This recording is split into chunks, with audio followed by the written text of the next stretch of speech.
everybody situated. Make room. Act like you like each other. Know each other.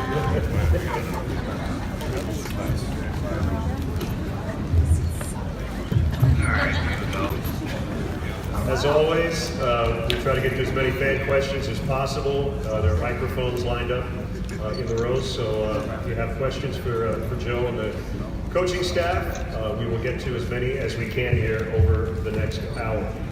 And we do have another event coming up at 10, so we have a pretty packed hour here for you. So let's introduce the group here.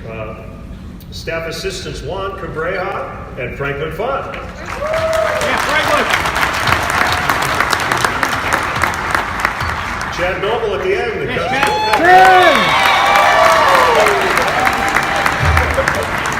One of the biggest ovations today and last night. We have some newcomers. It's that calendar that he's got up.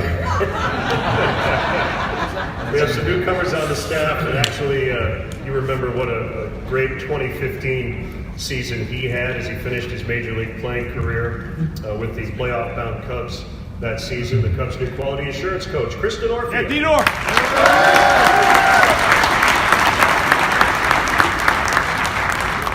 Cubs have a new assistant hitting coach, former big league outfielder, had the last RBI and hit in Montreal Expos history, Termel Sledge.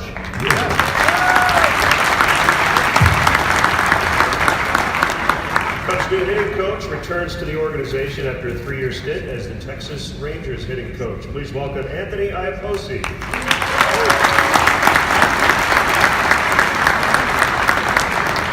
A little bit of a welcome home for this guy, the Cubs' new bench coach, a product of Northwestern, 15-year Major League veteran, over 300 career doubles, Mark Loretta.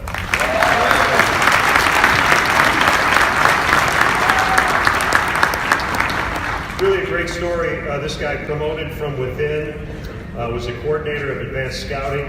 He pitched briefly in the Major Leagues 2011, 2012, and he is the Cubs' new pitching coach, Tommy Hotovy.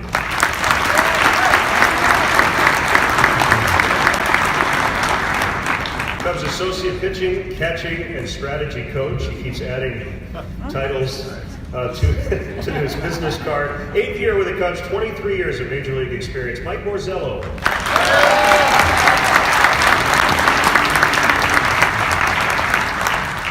In his 2nd year on the staff, former Major League outfielder, two-sport Princeton alum, Will Venable.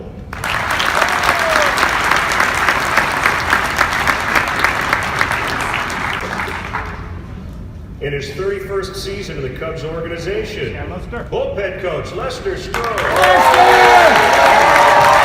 We love you, Lester!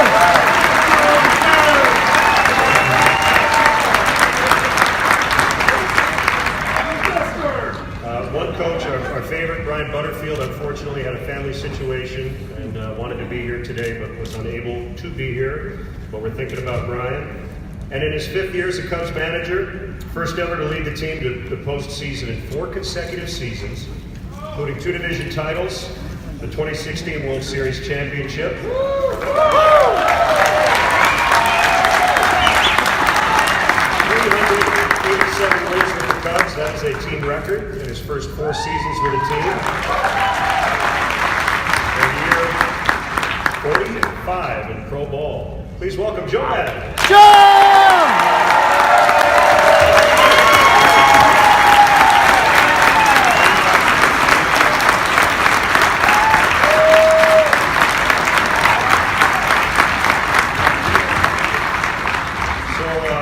Keeping with our tradition, I think, Frankie, you have the first word. Just kidding. Beautiful. It's up to you. Actually, Joe has the floor, but I know he wants Frankie. No, I'd love for Frankie to kick it off. He's a great kicker. We got Frankie. We got I'm flying. Well, that was exciting. Go ahead, Joe. Well prepared. Bail him out. Frankie, come on, man. What you been doing? How was your off season, bud? So, real good. The first time I spent my off season home in Arizona. In Venezuela. Arizona. Oh, in Arizona. Oh, you're home in Arizona. Yeah. Now I'm in Arizona. Gotcha. Good, good. We just made headlines, folks. What's your address? Joe, why don't you start us off? We have some new members of the staff this year. Right. Yeah, we do have some new members of the staff, and they're very good, actually. You're going to get to know them during the course of the season. Whenever you go through change like this, it's my responsibility to really make sure that all this stuff gets together quickly. We've had some very productive meetings already. Excuse me, this is 9 o'clock. Some very productive meetings already. We'll continue that as we get to spring training.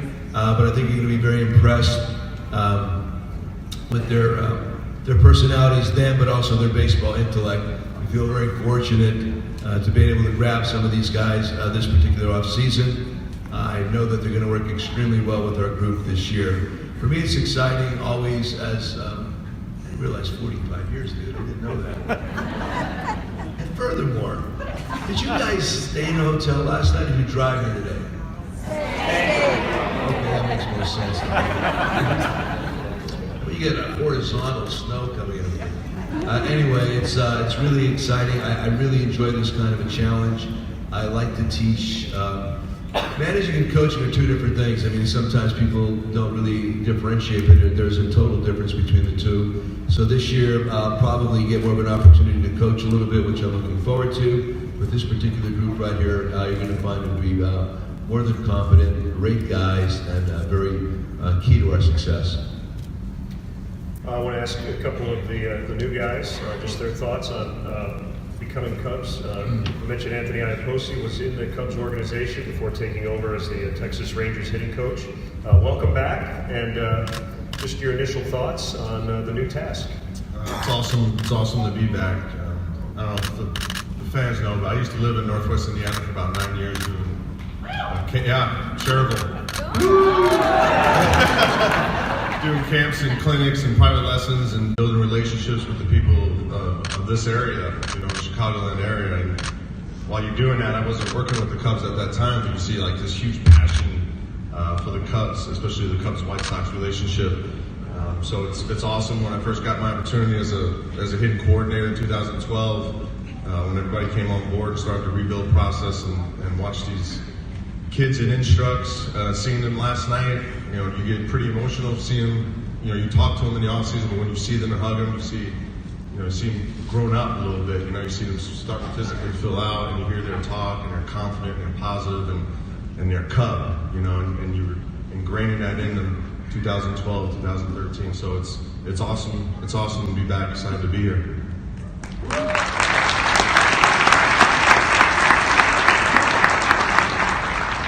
I'm going to ask Tommy to say a few words, but before that, I have to ask Joe about how great it is to be able to promote from within.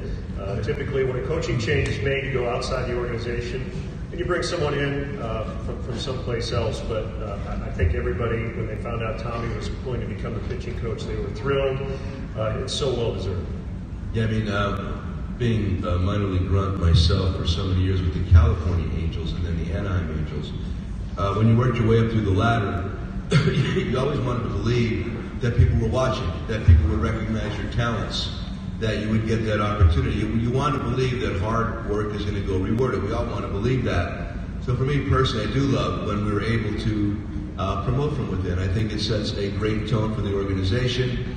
You all know where you work, you all know what you do, and you know what that's like when you're able to feel as though what you're doing is being noticed, seen by those in charge. So it's wonderful to be in this situation where we can and we have, and this guy's more than competent. You're really going to enjoy it because you're going to hear a lot from him during the course of the season, but Tommy absolutely deserves this position.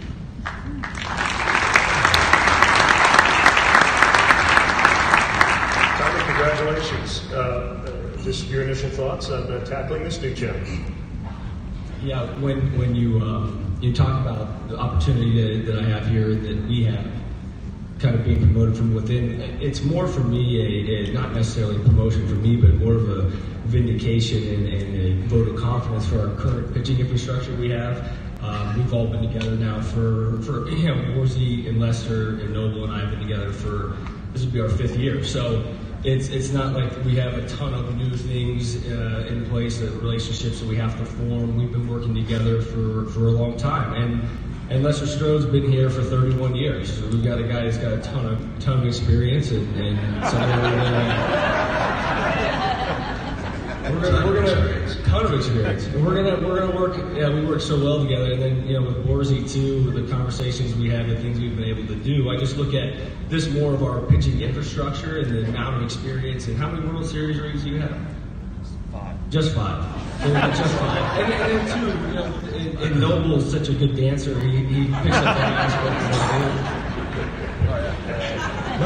But seriously, and then in the end too. Having Joe as at the helm and somebody that's been around, and been on the pitching side and dealt with pitching and catching, and so it's such a unique group, and we've been together for a while now, and we're kind of ready to hit the ground running.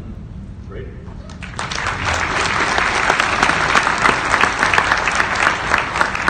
Mark Loretta mentioned Northwestern alum, an excellent big league playing career, and a pretty good stint with the Padres in the front office there. What made you want to get back in uniform on a full-time basis, Mark? Well, I think a lot of reasons, Len. I think just the passion for the game on a day-to-day basis never leaves you. And I think being out of the game or leads away from the field for 9 or 10 years, like I was, but being able to be around baseball operations, seeing all the minor league stuff, understanding scouting, etc., really kind of lit that fire again to get back into the grind and being in the foxhole with the guys. So. With Joe, we talked a little bit about it. Wasn't really necessarily on my radar, but extremely excited about it. Looking forward to joining this group. Honored to be part of this coaching staff. This organization is best in class. There's no doubt about it, from top to bottom.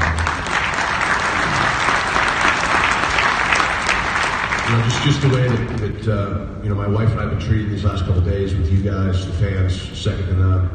My wife's from Chicago. We met at Northwestern, so we got a lot of ties to, even though I grew up in Los Angeles, I feel like Chicago is my second home for sure.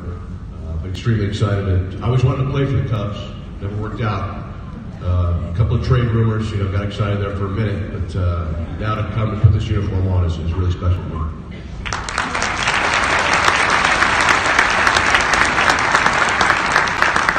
You guys know the great Mark Loretta Cubs note, right?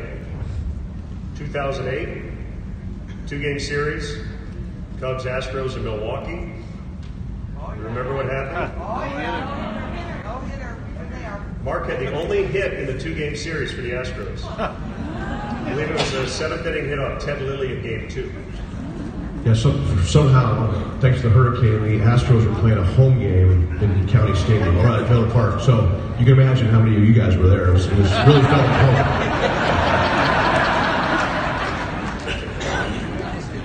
For sure. I mentioned Termel Sledge had the final hit in Montreal Expos history, and he put together a nice coaching career. Talk about being become a Chicago Cub.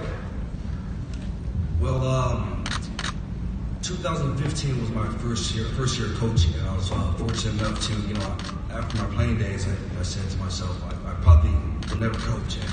I don't know why, because I love the game, but I was fortunate enough to come across a culture in 2015. Like I said, it was my first year coaching, and the culture they built, it just made me fall in love with coaching. And unfortunately, I got another job offer. I'm not going to say the organization, but the first day of the job, I called my wife and I said, I think I made the biggest mistake of my life. So coming back here, it's special. Like I said, I spoke to my wife last night, and going through this right here, experience the Cubs fan base, it's special. Like I said it's different. So I'm grateful to be among this panel and to learn from everyone. So thank you.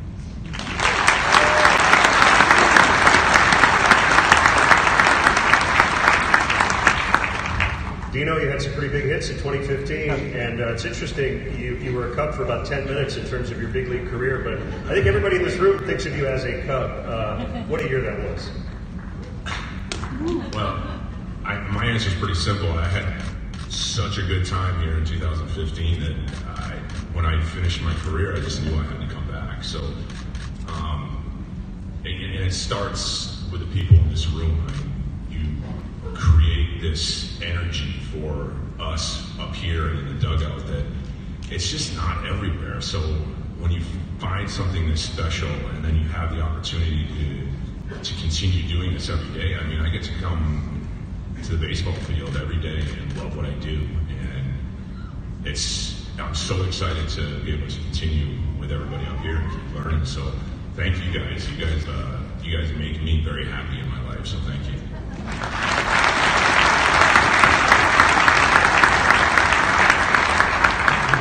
Lester, 31 years, how have you done it? What's the secret? Yeah, 31 years, and it's been great. A great 31 years. You know,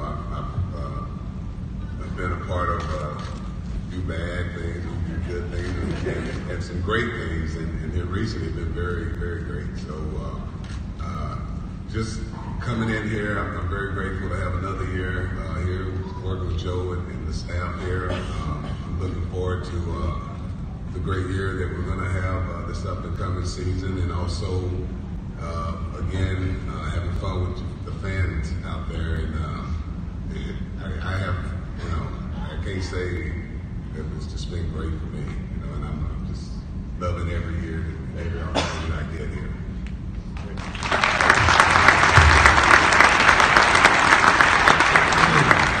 I want to ask Will to speak about the base running. You and Butter, great with the broadcasters. We asked you about a lot of plays that happened. It was a really good base running team in 2018, and I know you took a lot of pride in that.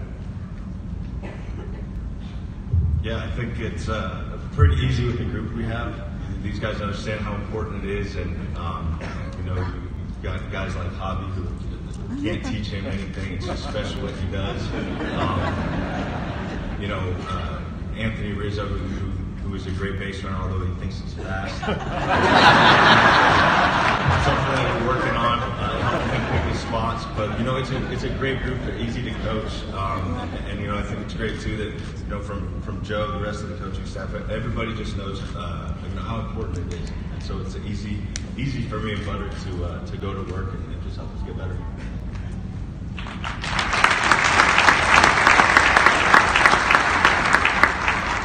We have questions. We are ready to take them. Anybody? I know we've got a bunch of mics, so I don't want to miss anybody. We'll lead us off. Joe, I would just say that you're the greatest manager many of us have ever seen. And Thanks, everybody. We'll see you later. we want to see your contract extended. Disappointed about that, but the question I have for you is, I'm going to be honest with you. I was disappointed with your handling of the Melissa Reedy domestic violence blog. I'm just wondering about in the future, if another domestic, what did you learn from that situation, and what would you do differently if it were to come up again? Well, I'm sorry you were disappointed. I handled it the way I thought it was the right way to handle it. Sometimes people disagree. In the long term, we've discussed this a lot among each other and with the front office. Obviously, nobody's into domestic violence, obviously. So if you read that wrong, I apologize for that. But there's no way to connect that dot. I'm sorry. Moving forward, it's a tough situation for Addison, obviously, coming back. And there's a lot of ifs attached to it. So as he gets back to us, during the course of the next couple of weeks, when we get to spring training, we'll work through it. But I apologize that you misinterpreted my intentions. Thank you. Got it. Good morning, Joe. I have two questions/comments. I'll make it quick. The first one is, I want to thank you for letting Anthony Rizzo pitch. Got it. He didn't enjoy it as much after he got done. He really wanted to do it, but then he figured out this is not that easy. The environment and the way in which you did it, though, was a testament to your positive nature, because you took what was looking like a very disappointing loss and made it fun for us, for the fans, and for Anthony and the players and yourselves. And I deeply appreciate your ability to do that. Well, I'm glad you did My second question/comment, on a more serious note, I want to offer my condolences to you and the rest of the team on the loss of Dr. Ken Ravizza in the middle of the season last year. And I can't help but wonder if some of the slumping and the challenges the offense had after that was due to the loss of a trusted confidant. By all accounts, he was the person that the players went to when they were struggling, and when they started to struggle, he was not there. And I was wondering if you could speak to that a little bit. Well, Kenny and I have been together since 1985, right around that time period with the Angels. And Kenny, what he does, what he did, was really unique. The sports psychology department in sports is very, very important, not only in baseball, but all sports. And he was very unique in the method that he employed. So he was a big part of what we were doing the last several years. And all of a sudden, he was not ill, and then all of a sudden, he was not with us anymore. It happened in the middle of the season. And I do think it impacted several guys, because he worked very hands-on, not only when he was with us, but phone conversations, texting, emails, and that kind of stuff was also involved. So yeah, it was a big loss to us, to me personally also, because he and I were very good friends. And again, when it comes to sports psychologists, it's really a big part of what we do. Most of our success is controlled by our mind more than the physical part of this game. And so we have a great team in place right now with the Cubs in the minor and the major leagues, but Kenny is dearly missed. Thank you. You're welcome. Right over here. My name's Nicole. I have a comment and a question. My first comment, Anthony, we're so proud as a Railcat fan. You're here. Welcome back. I go to Railcats games all the time. We're so proud. Railcats fans. So proud. 2005 World League champions. Gary South Shore Railcats, baby. My question is for Uncle. Huge fan. I watched you when you played for Tennessee Smokies. You had a little thing called the Bopper and Noakesky Show. Can you sing the song? Of course you can. The Rocky Top? Yeah. You told me to ask him anything, so I'm going to ask anything. I did say that. I don't really remember the words. I can do it. Rocky Top. Woo! Rocky Top.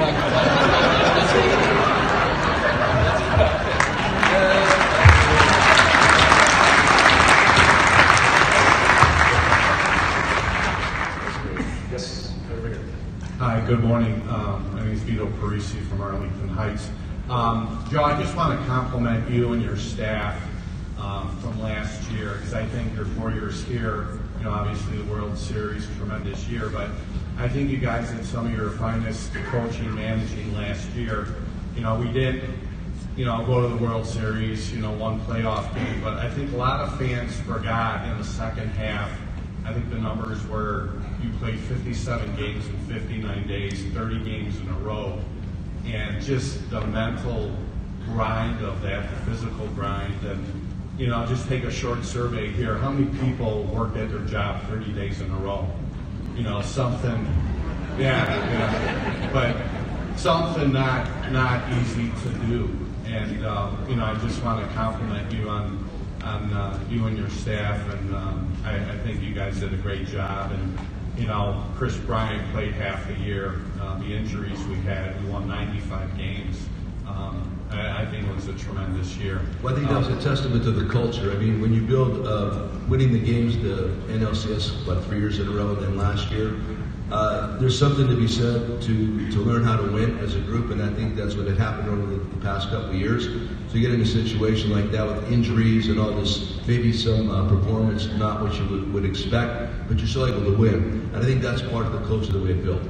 Yeah, no, I agree. And just one last comment. And I truly believe, too, what the Cubs did this year in the offseason with, not signing Bryce Harper, Manny Machado.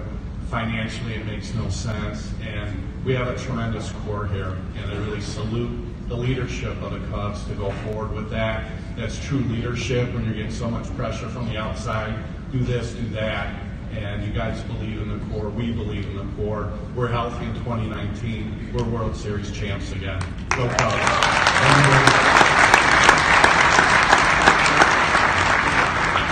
Good morning, gentlemen. My question, Joe, has to do with starting pitching in the game of baseball. I grew up in the 70s when Fergie Jenkins completed 30 of 39 starts, and obviously that era has ended.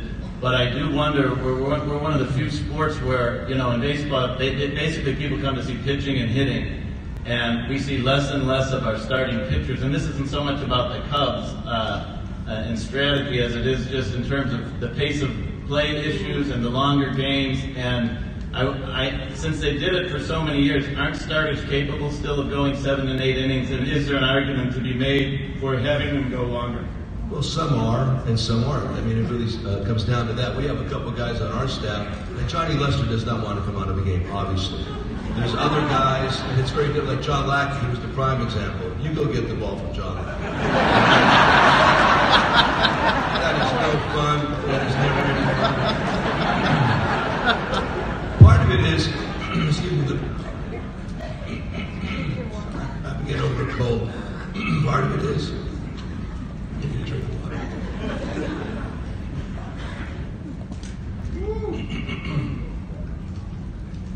The way guys are brought up in the minor leagues and how you put on pitch counts as you get there, sometimes you can say that it's kind of like inbred to the point where you're creating this 5 or maybe 6 inning guy. But we want guys to pitch more deeply into the game. I want that. When you get guys pitching more deeply into the game, that really benefits your bullpen also. That makes for better bullpens. So if you watch us, it's never a 100-pitch exercise. It's not that. But you know, if you watch guys, you're around guys all the time, you know guys that are capable of 95 pitches of being really good. And I swear to you, when it gets to 100, 105, things start to slide. And there's some guys maybe 100, 105, 110, good. 111, not so good. I really like the concept of the complete game, and I'll tell you why. One of my phrases is a mind once stretched has a difficult time going back to its original form. When you get pitchers, starters going 9, tell you what, they walk around differently between starts. All of a sudden they're a little bit more puffy, and they know they can pitch through bad moments in the future, and they're just different animals when they get to that point. So with us, we do have very qualified and capable starters, absolutely.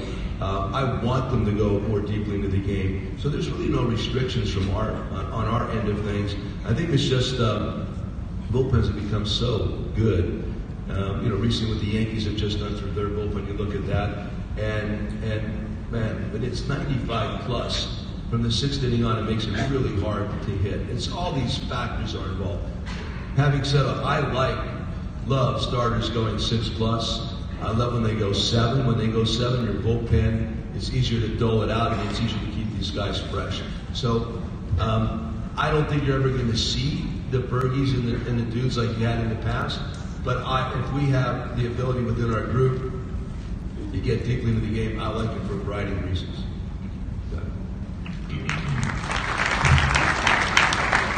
Hi, my name's Jack. I'm a big Cub fan. My son here just moved here from San Francisco, and during the years when the Giants were running off their championships, he religiously wore his Cubs gear, which most parents thought was child abuse, but now he's a Chicago resident. My question is to the Brain Trust. There's been an emphasis on increasing or shortening the games and increase the play.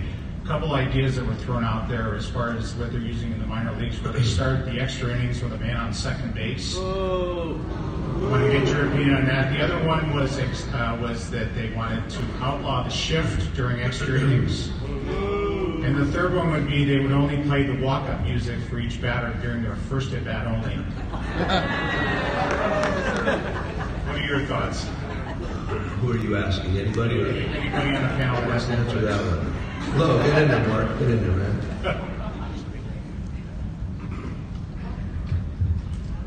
Well, I love music. I think the pace of play issue is a difficult one, mostly because, in between every inning, they got to pay the bills. And that's about 2 minutes. It's about 90 seconds longer, honestly, than the players need to get out there. But I don't think that's going to change the way the revenue is. But I do think there is things you can do. I think that, maybe getting a cart to bring the guys from the bullpen. I think that's a great idea. I used to love that. They bring the old cart in, have a guy ride. In County Stadium, we used to have a guy ride the Harley Davidson in. I think that was kind of cool. We're talking about seconds here, so I don't think we're. The game. The beauty of the game is it doesn't have a clock, and so I don't think we want to. I don't think we want to mess with the pastime time aspect of it and speed it up. And this generation is all about speed and attention span. But the beauty of baseball is that potentially it can never end, and it's. I think that's beautiful. So anyway, those are my 2 cents on it. Tommy, can you add to this real quick? Because we talked about shifting a lot. The Cubs actually have shifted a lot less vis-a-vis the rest of the league. And we talked about the 4-man outfield and the idea of, where the ball's being hit. Sometimes it's almost overcrowded in certain spots, right? Right, and when we talk about our specific team and the defense, the dynamic players that we've had over the years, I mean, when you're talking about a shift, there's no reason putting Javi Baez and Chris Bryant tied up on one side when they have so much range and they have so much, you want those guys in space. You want to see Javi making a, 15-foot run, slide, they pop up and make a throw. So, we've accounted for a lot of that in our positioning. I think we have so much information the way we break down hitters and use that defense. I think depending on what you were talking about in terms of shortening the game, I believe that positioning, moving guys around is not slowing the game down. I feel like it maybe just inhibits the run scoring environment, obviously. But in terms of how we do what we do, we don't need to be like every other team. We try to look at our guys and what we have and let those guys be athletes. Let them be out there and watch the game, and that's what kind of gets us excited about how we position. Joe, if they do somewhat ban a shift and have 2 guys on each side, are we going to have like motion in football? Or Yeah, I think is the pitch being delivered? I truly believe that if you don't permit, say, the shortstop to go on the second base side, but he really wants to be there as that ball's being pitched, you're going to see movement.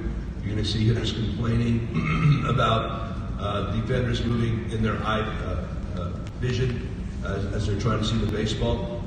So there's a lot of unintended circumstances or consequences that are going to occur when you start legislating like that. I believe in organic methods or shifts. We got to this point organically, although it is the residue of greater data study, of course. For me, anytime you want to beat a shift or alter the game in any way, I prefer the organic method, meaning it really needs to begin in the minor leagues. When you get a heavy left-handed hitter, for instance, in the minor leagues, make sure that he understands how to hit the ball the other way, and if you on occasion bunt in the right situation, leading off an inning, you're down by 3 runs, it's the 7th inning, whatever. There's different times to incorporate different methods, but you need to teach that on a minor league level. I'm telling you, when a guy's been playing in the big leagues 4, 5, 6 years, even 2 years, and you ask him to make those kind of alterations here, it's very difficult. Very difficult to make it on the major league level. Over here, we have a microphone over here. Yeah. Hi.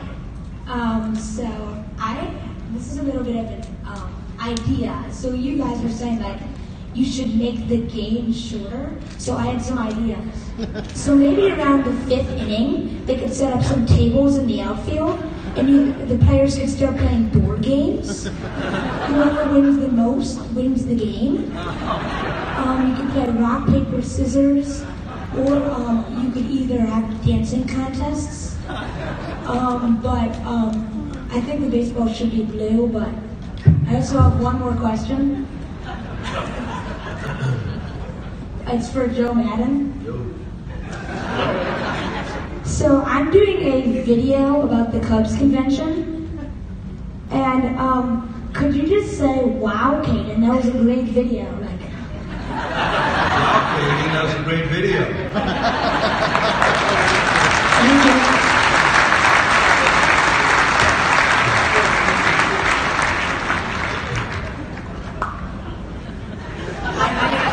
From Los Angeles, California. Wow. Chad, it was mentioned earlier that you're an amazing dancer. Would you please show everybody your signature dance move?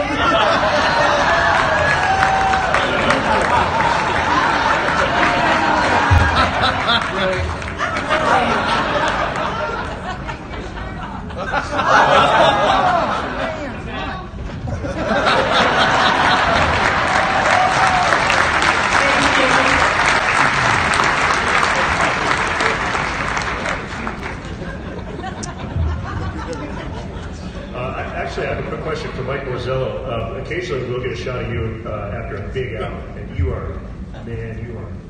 What is that? Is it when a plan comes together? Is that what it is? What is it? A big strikeout or? Yeah. You kind of envision what you think is going to happen, and it kind of does, right? That's some of it. Yeah.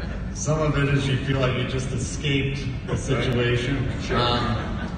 Yeah, my reactions come for all different reasons. But yeah, putting together a game plan, Tommy and I spend hours and hours trying to figure out ways to get hitters out, and when it works out, I mean, it's pretty exciting. So, there's so much that goes on in a baseball game,